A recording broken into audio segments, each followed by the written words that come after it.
রাত তখন প্রায় 10:30। গ্রামের মধ্য দিয়ে বয়ে গেছে সরু একটা মাটির রাস্তা। দুই ধারে শিউলি গাছ আর খালবিলের ভেজা গন্ধে ভরা বাতাস। দূরে কোথাও ব্যাঙ ডাকছে, আবার কোথাও কুকুর হাউমাউ করছে। সেই নিস্তব্ধ রাতের মাঝেই পায়ের শব্দে ভাঙল নীরবতা। মোবারক চাচা, গ্রামের পুরনো মানুষ, মাথায় লণ্ঠন ঝুলিয়ে যাচ্ছিলেন বাজার থেকে ফিরে, হাতে এক থলি চাল আর নুন। হঠাৎ শিউলি গাছটার নিচে এসে তিনি থমকে গেলেন। কেমন যেন ঠান্ডা হাওয়া কাঁপিয়ে দিল তার শরীর। শিউলি গাছটার গোড়ায় কে যেন বসে আছে, চুল খোলা, সাদা কাপড়ে মোড়া একটা ছায়া। চাচা থেমে বললেন, কে ওখানে? কোনো উত্তর নেই, শুধু বাতাসের হালকা শোঁ শোঁ শব্দ। চাচা একটু এগিয়ে গেলেন, তখনই মেয়েটি মুখ তুলল। মুখটা এত ফ্যাকাশে যেন কোনো রং নেই, চোখ দুটো স্থির, একদম নিঃশব্দ চাহনি। চাচা বললেন, মা, রাত অনেক হয়েছে, এভাবে বসে আছো কেন? মেয়েটি মৃদু হাসল, তারপর বলল, চাচা, নদীতে পানি অনেক বেড়েছে, আমি পার হতে পারিনি। চাচার বুকের ভেতরটা কেমন যেন ঠান্ডা হয়ে গেল, কারণ এই নদীর পাড়েই 3 বছর আগে ডুবে মারা গিয়েছিল এক মেয়ে, নাম ছিল শিউলি। এই গ্রামের নাম চরখালিপুর। নদীর কোল ঘেঁষে ছোট্ট একটা জনপদ। এখানে নদী জীবন, আবার নদী মৃত্যুর কারণ। বর্ষায় নদী ফুলে ফেপে ওঠে, অনেক সময় ভাঙনে ভেসে যায় ঘরবাড়ি, জমি, এমনকি মানুষও। 3 বছর আগে এক ভয়ঙ্কর রাতে নদীর স্রোতে হারিয়ে গিয়েছিল শিউলি নামের এক তরুণী। বাবা মা অনেক খুঁজেছিলেন, কিন্তু নদী আর তার দেহ ফেরত দেয়নি।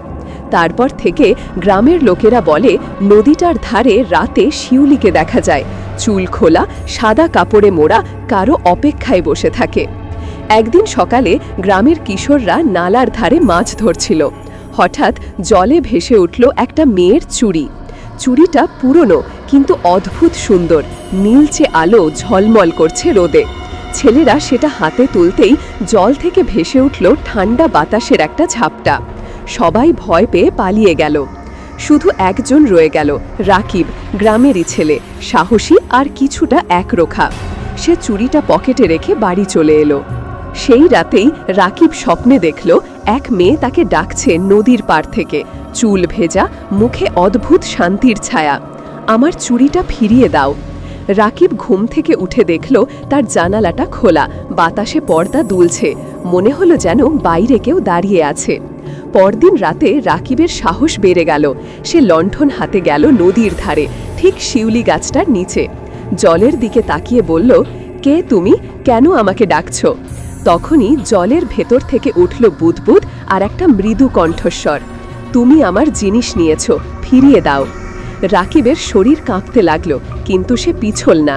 পকেট থেকে চুড়িটা বের করল। ঠিক তখনই বাতাস তীব্র হয়ে উঠল, নদীর ঢেউ যেন পাগলের মতো তীরে আছড়ে পড়তে লাগল। জলের মধ্যে দেখা গেল একটা মুখ, শিউলি, চোখে ব্যথা, মুখে কষ্ট, যেন চিরকালের অপেক্ষা জমে আছে তাতে। তারা আমায় মেরে ফেলেছিল, আমি পার হতে পারিনি। রাকিব হতবাক হয়ে গেল।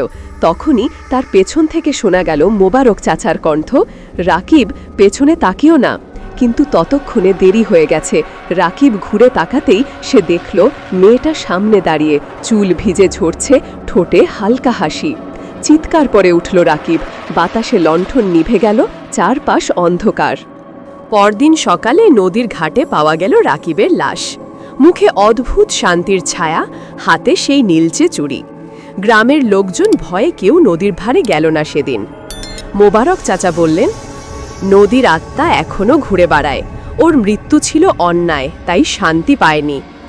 লোককথা ছড়িয়ে পড়ল, যে কেউ সেই চুড়িটা স্পর্শ করে সে আর বাঁচে না। অনেক বছর পর এক বৃদ্ধা, শিউলির মা, নদীর ধারে বসে কাঁদছিলেন। বললেন, ওকে তো আমি থামাতে পারিনি সেদিন।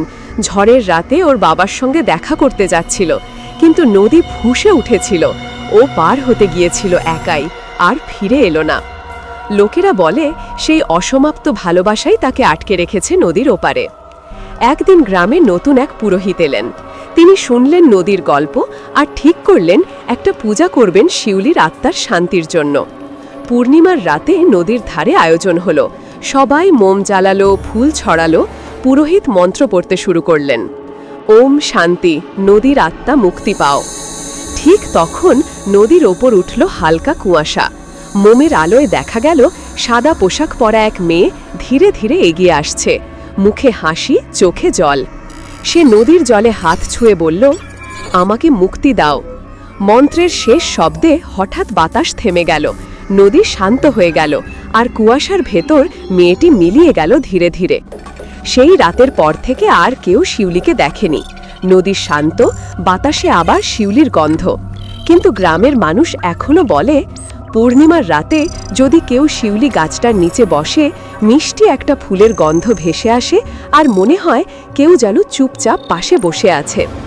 এই গল্পটা শুধু একটা ভূতের কাহিনী নয়, এটা এক ভালোবাসা, অপেক্ষা আর অবিচারের প্রতিশোধের কাহিনী।